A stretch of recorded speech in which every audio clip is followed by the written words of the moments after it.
बंगाल से कई आतंकी और पाकिस्तानी एजेंट गिरफ्तार। बीजेपी ने ममता सरकार को घेरा। पश्चिम बंगाल विधानसभा चुनाव से पहले अब लगातार पश्चिम बंगाल में कभी भ्रष्टाचार तो कभी ममता बनर्जी की पार्टी के नेताओं की ही काली करतूतें सामने आ रही हैं। पर आपके लिए बता दें कि अब पश्चिम बंगाल से एक ऐसा मामला सामने आया है जहां एसटीएफ ने बीते रविवार को मुर्शिदाबाद के बहरमपुर से एक पाकिस्तानी युवा को जासूसी करने के मामले में गिरफ्तार किया है। फुटेज आप देख सकते हैं कि किस तरीके से तमाम लोगों की भीड़ यहां पर लगी हुई है उस पाकिस्तानी जासूस को देखने के लिए, और यहां पर ये एजेंसी के द्वारा बड़ा कदम उठाया गया है, बड़ा एक्शन लिया गया है। और आपके लिए बता दें कि जिस तरीके से अब पश्चिम बंगाल से ये पाकिस्तानी जासूस गिरफ्तार किया गया है, जिसके बाद अब भारतीय जनता पार्टी के बंगाल चीफ और राज्यसभा एमपी शमीक भट्टाचार्य ने इस पाकिस्तानी युवक को लश्कर-ए तैयबा यानी कि एलजेटी से कनेक्शन मिलने पर ममता बनर्जी सरकार पर बड़ा हमला बोला है। किस तरीके से लश्कर-ए तैयबा के लोग पश्चिम बंगाल में आ रहे हैं, और इसी के साथ साथ आपके लिए बता दें कि शमीक भट्टाचार्य ने कहा है कि ये पहली बार नहीं है, इससे पहले भी बंगाल से आईएसआईएस के टेररिस्ट गिरफ्तार हुए थे। बीजेपी अकेली पार्टी है जो लगातार ये कह रही है कि बंगाल के जरिए हमारे देश की डेमोग्राफी पर साइलेंट इन्वेजन हो रहा है, और जिसकी वजह से नेशनल सिक्योरिटी के साथ भी काफी ज्यादा कॉम्प्रोमाइज हो रहा है पश्चिम बंगाल में। इसी के साथ साथ सुनिए शमीक भट्टाचार्य ने क्या कुछ और कहा है अपने बयान में। पश्चिम बंगाल से आईएसआईएस का जंगी का गिरफ्तारी हुआ और भारतीय जनता पार्टी एकमात्र पॉलिटिकल पार्टी है भारत में जो पश्चिम बंगाल की जमीन पर खड़े होकर ये बोल रहे हैं कि एक साइलेंट डेमोग्राफिक इन्वेशन हमारे देश का ऊपर चल रहा है। National security of this country is being compromised. Entire demography of the border districts have been compromised. Not only Bengal, they are using Bengal as a passage. They have changed the demography of Bonanchal and Shimanchal, Jharkhand and Bihar also. I think it's a threat to internal security of this country, and internal security is being compromised by the callousness and reluctance of some people of this country, of some politicians. Most unfortunate thing is that ये लेकर राजनीति चल रहा है। आज जो लोग पकड़ा गए वो कहां से गया? We are having a porous border with Bangladesh over 2,200 kilometers. 562 kilometers is still unfenced. It is not possible for any force to stop this illegal immigration unless and until there is a combined effort with state and central forces. If there is no political consensus, if there is no national public awareness, you cannot stop it. So I think under whatever party we belong, that is immaterial. For the sake of this nation, for the sake of our internal security, this thing should be stopped. And it is an alarming situation.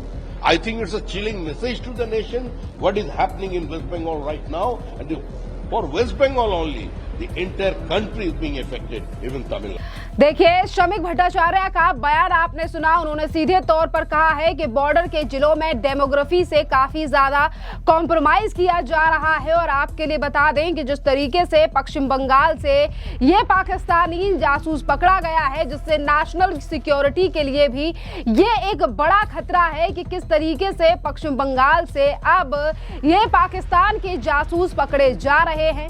और इससे पहले भी Bharatiya Janata party ने SIR की प्रक्रिया पश्चिम बंगाल में चल रही है, और एसआईआर की प्रक्रिया को लेकर बीजेपी के कई नेताओं ने यह आरोप भी लगाया है कि पश्चिम बंगाल में काफी ज्यादा अवैध घुसपैठिए बांग्लादेशी हैं जो कि बॉर्डर के एरिया में हैं, और उन्हीं के वोटों से ममता बनर्जी अभी तक चुनाव जीतती आ रही हैं। जहां पहले बीजेपी का आरोप था कि किस तरीके से अवैध बांग्लादेशी हैं, पर देखिए कि किस तरीके से पश्चिम बंगाल से अब पाकिस्तान के जासूसों की भी गिरफ्तारी हो रही है। और अब देखना अहम रहेगा कि जहां एक तरफ एसटीएफ ने इस पाकिस्तानी जासूस को गिरफ्तार किया है और गिरफ्तार करने के बाद तमाम सवाल इस जासूस से पूछे जाएंगे, तो पता चलेगा कि आखिरकार ये किस चीज की जासूसी कर रहा था, किन चीजों और क्या मकसद था इसका, क्यों ये आखिरकार भारत में आया था।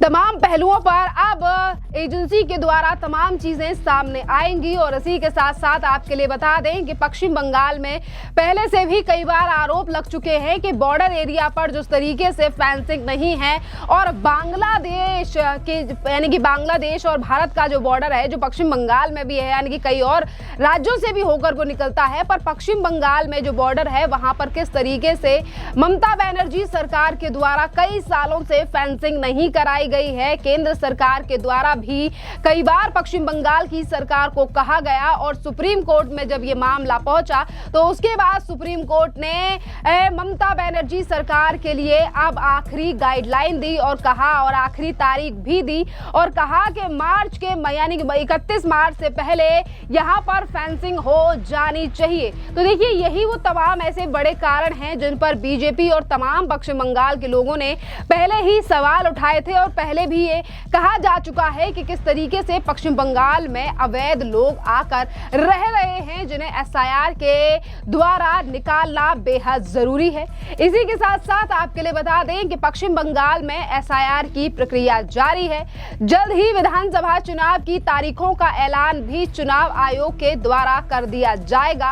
और भारतीय जनता पार्टी ने पश्चिम बंगाल में सरकार बदलने की कसम खा ली है और बीजेपी अभी से तैयारियों में लग चुकी है कि पश्चिम बंगाल से ममता बनर्जी की सरकार को हटाना है और बीजेपी की सरकार को बनाना है। और इसीलिए कल पहुंची थी दिल्ली से दिल्ली की मुख्यमंत्री रेखा गुप्ता पश्चिम बंगाल और पश्चिम बंगाल में उन्होंने महिलाओं को संबोधित भी किया। और इसी के साथ साथ मीडिया से बात करते हुए दिल्ली की मुख्यमंत्री रेखा गुप्ता ने पश्चिम बंगाल को लेकर कहा है कि अब बंगाल में बदलाव होगा। सुनिए रेखा गुप्ता का ये बयान। आतंक की राजनीति का, गुंडागर्दी की राजनीति का, लोभ लालच की राजनीति का अब अंत आने वाला है। इस बार का चुनाव बदलाव लेकर के आएगा बंगाल में।